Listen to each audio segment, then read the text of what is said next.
Takže já vás zdravím dnešního videa a dneska to hra jménem Shakes and Fidget. Dneska bych chtěl hrát hlavně účtem Xeus, potom uvidíme možná Reskuta, potom Jacka a Klautika. No, hlavně teď se vrhneme na Xeuse, protože to je účet, kterým chci hrát hlavně nejvíc v této sérii. Uděláme víc sérií, pokud to vyjde. Takže asi zamíříme rovnou k Dr. Abubu.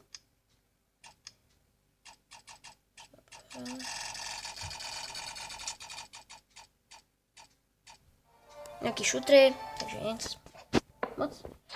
A opět máme tady nočního trola. Jak vidíte, vůbec jsem se nezměnil. Chtěl bych jít do podzemka, protože bych chtěl zkusit nočního vůla. To se ještě nesejme. Tak nic. Ale jako za cenu to stalo teda. No, takže jdeme dál. Jo. Potom chtěl bych si koupit lepší předměty. Jenže jak se já dívám, tak tenhle ten třeba vyšel. No, nevyšel. To, jak vidíte, tohle je ten obleček, ten červený, který jsem právě prodal. To je z minulého dílu, jak jsem vyhrál nad tím vampírem a vrátil jsem to zpátky. Potom tady, a já mám furt hrozný prstínek, jako tak to jsem to nepochopil. No jo, takže jak vidíte, moc se mi nevede dobře, ale jde to.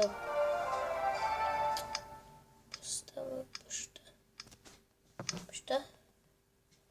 Počkat, tak se podíváme na ten souboj. Nic.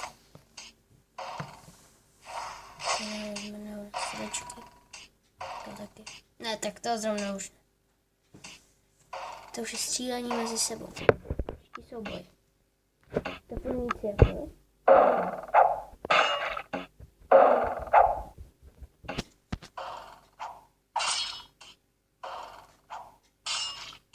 Toho ještě sejmu. Jo, sejmul. Je to nejvíc. Tak to už nemám šanci. Jo. Tak si jeden ho sejme.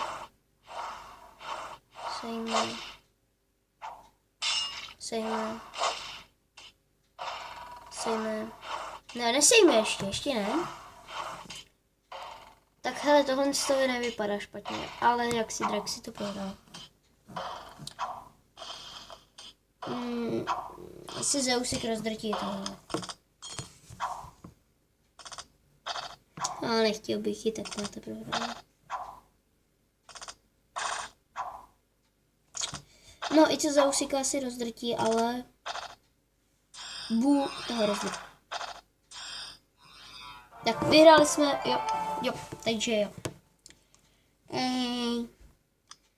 No, takže tohle to bylo jak se už všechno a teď se vrhneme na Jacka. Jsme opět tady. Máme něco v poště, hospodě a pevnosti. Takže se podíváme do pošty. Expedia.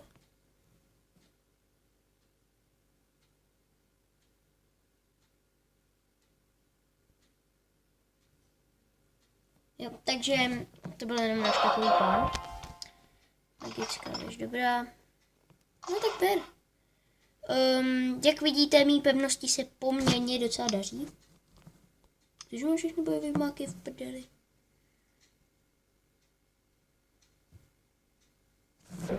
Co mi to mám kontrakt. Jsem furt v pohodě. Jaký XP tady mám? Kapitán sem. Něco v té pevnosti, jo, dobře. Tak co si myslíte, že bych měl upgradenout? No, když tak mi to napište dolů do komentářů. Potom bych chtěl ten můj štít je naštěstí a já ho zrovna nepotřebuji, ale je takový pěkný. Tak asi nic. Hele, ten můj má ty 3 staty, tak to asi neberu. A to taky ne. Jdeme do podzemka. Chtěl bych se asi dát zkusit prachopíra. On fakt musí padnout. Nepadne, prostě ne vůbec. Vím, že když dosáhnu asi ta první, jo, ta první. Vím, že když dosáhnu úrovně 36, tak mám dát ohavnýho gremlina.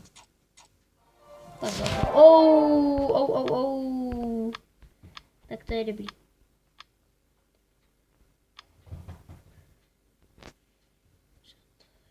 To je značka. Ne, včeška.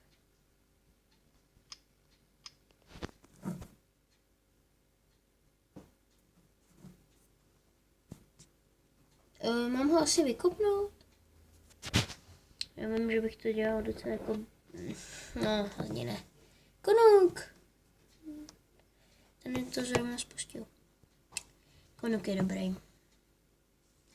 Co v čaro obchodě? Náplast. Tu fakt potřebuji prstínek. Prsten. Nárdon.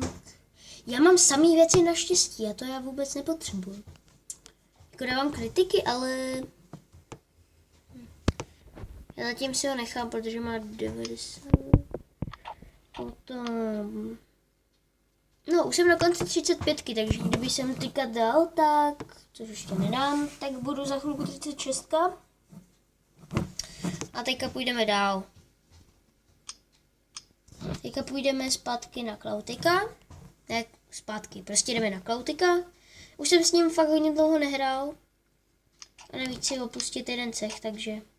Tak dělej. Chci opustit jeden cech z toho důvodu, že tam je 2, 19 a 8. Co jsem já, ta 8. Ty voho. Takže vidíte. Není to vůbec dobrý.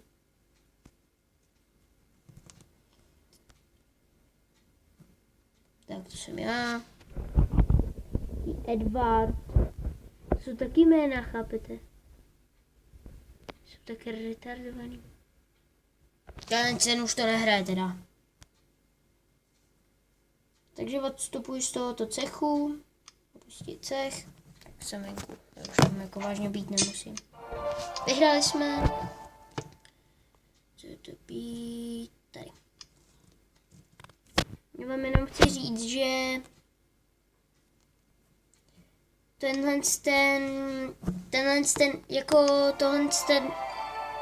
tahle epizoda bude trochu kratší.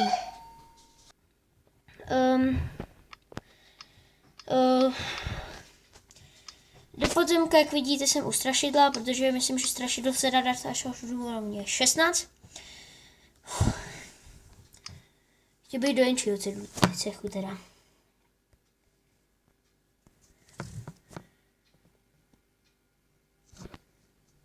Co to je za cech?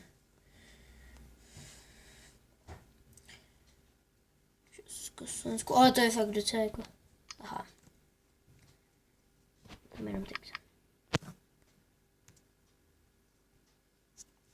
Jo, tak dobrý. Takhle jsem věděl, nepotřeboval. OK, takže to byl Klautik a teď se vrhneme na... Jsme tu! A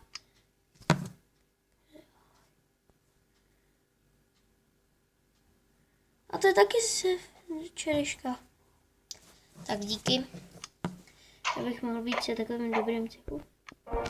Super, máme novou bičku. Teď jdeme do podzemka a zkusíme strašidlo. Myslím, že to ještě nesejmeme. Hele, teď máme... No, to vědomí.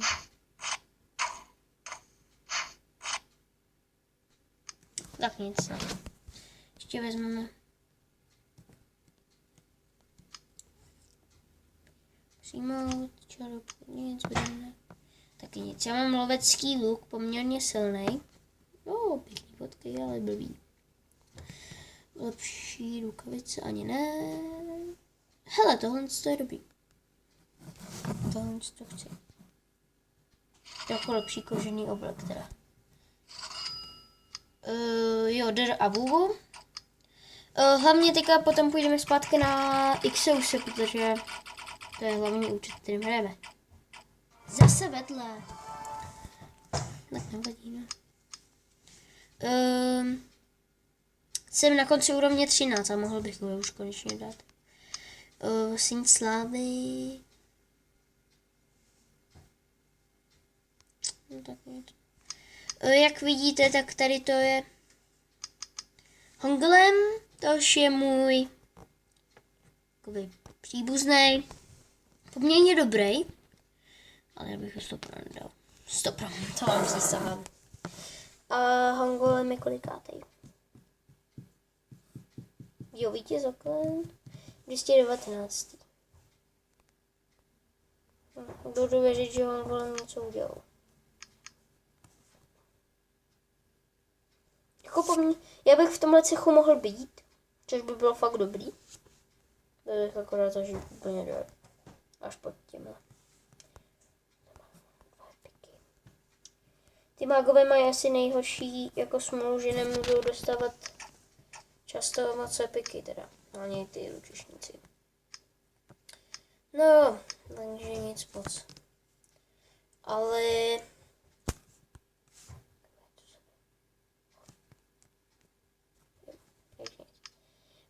Takže jdeme zpátky na Xeuse.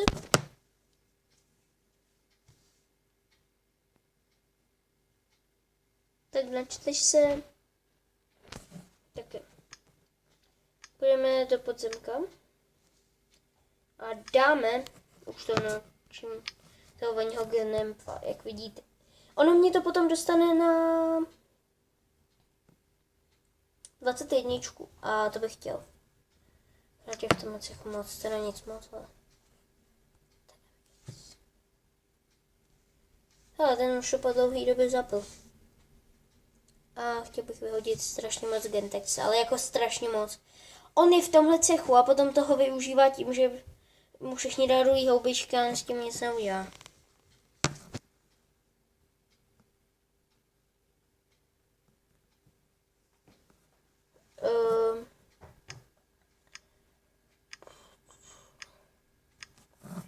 Poště mám mezi přáteli. Tam je Jacka a Valkyryho. Marišková, ty se nevšímejte. To je jako... Nic. A furt bych jí dal. Jako nic moc. No jo, takže já doufám, že se vám ten druhý let's play ze hry Shakes and Fidget líbil. Pokud ano, dejte like. Já se s váma loučím pro tento díl a čau.